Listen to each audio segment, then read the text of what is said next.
Good morning.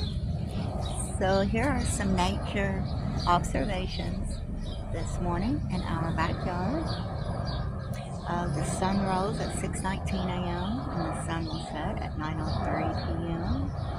71 degrees and fair with the wind about 5 miles per hour. We have a waning gibbous moonrise 12:39 a.m. and the moon will set at 10:46 a.m. Kind of ground flowers that we have are white clover, dandelion, and grass. And the bird of the day is the house sparrow. The garden flowers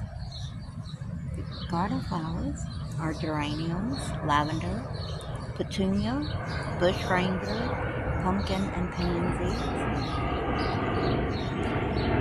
And the birds that are singing in the background, the American robin, the chimney swift, the house sparrow, the northern cardinal, common grackle, northern mockingbird, the European starling, and the downy woodpecker. And these birds are written in the order that they sounded. So these are the inspirations of our backyard porch at home. Thank you. Have a good day.